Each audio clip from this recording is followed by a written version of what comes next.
გამარჯობა, მე ზურაბ ყაბაშიძე ვარ. ქართულ ხალხურ საკრავებს ვამზადებ. აინტერესებთ, როგორ ჩონგურებს ვაკეთებ. რამოდენიმე ჩონგური გავაკეთე, მაგრამ გადამაუწყდა ხოლმე ვიდეო ჩამეწერა. ამ ჩონგურს ვაკეთებდი, ესეც შემიკვეთეს. რო ვამზადებდი, გამახსენდა, რომ ვიდეო უნდა ჩავწერო. ახლა გაჩვენებთ, როგორ ჩონგურს ვაკეთებ. მოდი ჯერ მოკლედ გეტყვით ჩონგურის ისტორიას. ჩემი აზრით, ჩონგური დასავლეთ საქართველოში მომხდურებმა შემოიტანეს თვითონ საკრავი, სახელიც დარჩა, გახალხურდა და უკვე რამოდენიმე საუკუნეა ჩონგური ქართული ხალხური საკრავია დასავლეთ საქართველოში. აღმოსავლეთ საქართველოში კი სახელი დარჩა. ალბათ ბევრმა იცით, რომ სამსიმიან საკრავს დღესაც ფანდურს უწოდებთ. აღმოსავლეთ საქართველოს ბარში ზოგი ჩონგურს უწოდებს, ქიზიყში კი ჩანგურს უწოდებენ. ეს ორივე სიტყვა შემოსული მგონია. ამ საკრავს თაში ფანდურს უწოდებენ და მუსიკალურ წრეებში ეს საკრავი ჩონგურია, სამსიმიანი კი ფანდური. ტრადიციულად ჩონგური კეთდებოდა 7-8 ტკეჩით. კალაპოტზე მოერგებოდა თუთის ტკეჩები. ახლა ეს ყუა შევცვალე, მოდი გაჩვენებთ, როგორ ყუას ვაკეთებდი 2018 წლის ზაფხულამდე. ფანდურს, ჩონგურს, ბანიფანდურს ვაკეთებდი, ჩონგურის ყუა, რასაც უწოდებ. იმ ყუას ვაკეთებდი, გაჩვენებთ, ფანდური მაქვს ერთი.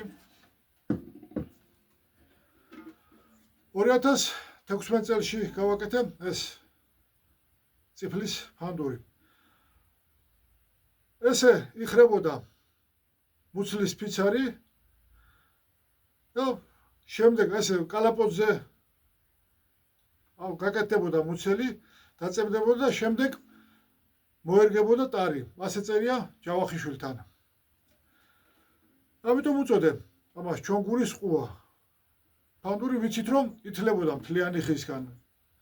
კი, იყო ხოლმე კუთხე, იყო ესე გადამრგვალებული, მაგრამ რადგან ფიცრებით, უпроსტად თუთის ტკეჩით კეთდებოდა ჩონგურის მუცელი და ასე წერდებოდა, ამიტომ უწოდე ამას ჩონგურის ყუა. 2018 წლის ზაფხულში შევცვალე. რა კი, ფანდურზე შევცვალე, ბანიფანდურზე შევცვალე და ჩონგურიც ერთი ოსტატის ხელი იცნობოდეს მეთქი, ამიტომ ჩონგურზეც შევცვალე ყუა. ჩონგურის კალაპოტს მოვჭერი აქ მოხრილი ნაწილი და ახლა ჩვეულებრივ კუთხით წერდება. უბრალოდ კუთხეს ქმნის მუცელი და ყელი აქ შიგნით მithkoms ყუა უწოდებ. იქ ყუაზე წერდება. ბოლო კი დავტოვე. ჩონგურის ერთ-ერთი გამორჩეული არის, რომ ბოლოს ჩაზნექილია. ალბათ ჩონგურს აქ შიგნით მე 10 მმ-ის სიგანის მორგვი უწოდე. ნაძვისგან ვაკეთებ ან მურყანისგან ვაკეთებ. წერდება მუცლის ფიცრები და პირი, რა თქმა უნდა. ალბათ გლეხებიც ასე აწებებდნენ, შიგნით რაღაც იყო, რომ უფრო მყარად შეწებდეს. აქ არ ვიცი, არ მინახავს ის ძველი ჩონგურები. მე როგორც ვისწავლე, ისე ვაკეთებ. ფანდურსაც, ჩონგურსაც ასე მორგვზე ვაწებებ მუცლის ფიცრებს. ყუა როგორც გითხარით, ასე კუთხე არის. გარდა იმისა, რომ ჩონგური და ფანდური მუცლის სიგრძე სიგანის თანაფარდობით განსხვავდებიან ერთმანეთისგან, ასევე გამორჩეულია, რომ ჩონგურის ბოლო ასეთ ჩაზნექილია. მე ვაკეთებ 5 ფიცრით ჩონგურის მუცელს. ფანდურსაც ასე ვაკეთებდი. ჩონგურსაც ერთი იგივე მიზეზით, რომ ერთი ოსტატის ხელი ემჩნეოდეს. გვერდები თუთა არის, ძირი კი მურყანი. იგივე თხმელა, დასავლეთ საქართველოში თხმელას უწოდებენ. ფანდურებსაც ასე ვაკეთებდი. ერთი წელია უკვე მხოლოდ მურყანს ვაკეთებ, რადგან თუთას რო ხერხავ, მოქმედებს, ალერგიას მაძლევს, ასე ვთქვათ. ჩონგურზე ბევრი მაქვს დახერხილი და ამიტომ ხო არ გადავყრი მასალას. ჩოგურს ისევ ასე გავაკეთებ. ფანდურს ბევრი ჭირდება და ამიტომ ფანდურს ფანურის მუცელს მხოლოდ მურყანით ვაკეთებ. ჩოგური ასე თუთა და მურყანი. მჟღერი 600 მმ-ია, მჟღერი ალბათ გახსოვთ. სათავედან ჯორაკამდე სიმის ნაწილს მჟღერი უწოდე. 600 მმ. ალბათ ერთად განაცემაში ვთქვი, რომ კირილო ვაშაკიძემ ორკესტრი რომ შექმნა ქართულ ხალხური საკრავები გადააკეთა და ორკესტრი ჩამოაყალიბა ქართულ ხალხური საკრავებისგან. 640 მმ აიღო ჩონგურის და ბანიფანდურისთვის მჟღერის სიგრძე. მაგრამ უფრო მოსახერხებელია მოკლე მჟღერი, ის 40 მმ-იც, 4 სანტიმეტრი. ხანდახან მაინც ვიტყვი ხოლმე, რომ უფრო ადვილი აღსაქმელია ჩვეულებრივი მსმენელისთვის. ის 4 სანტიმეტრით მოკლე მაინც უფრო მოსახერხებელია აკორდების ასაღებად და ამიტომ 600 მმ გავაკეთებ.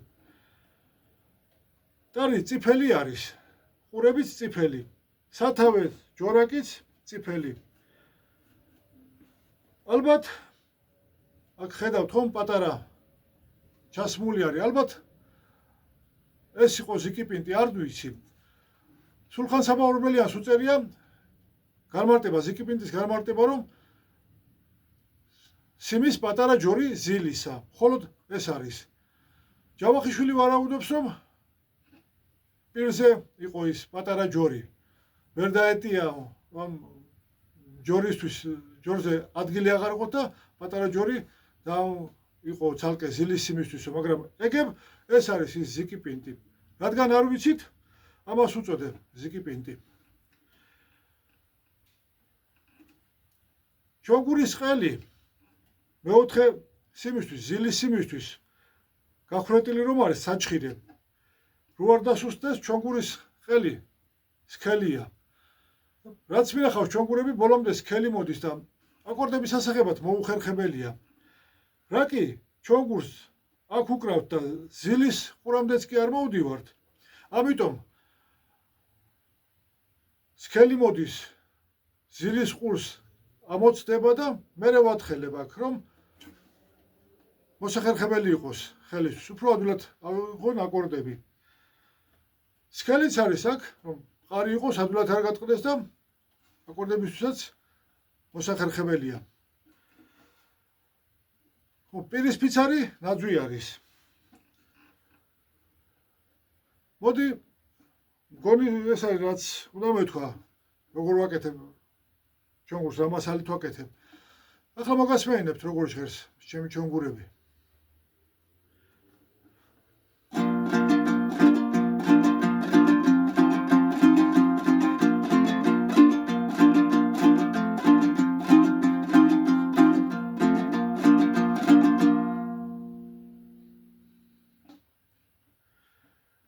კიდევ ერთ ნაწარმოებს დავუკრავ, რა თქმა უნდა, შესტომებით, რადგან იშვიათად უკრავ ფანდურზე და ჩონგურზე მით უმეტეს. მაგრამ მაინც კიდევ მოგასმეინებთ.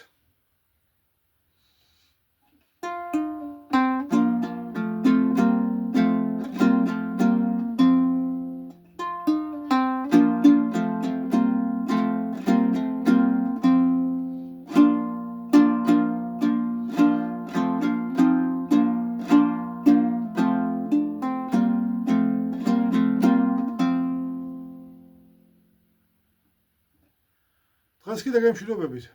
მომავალ შეხვედრამდე.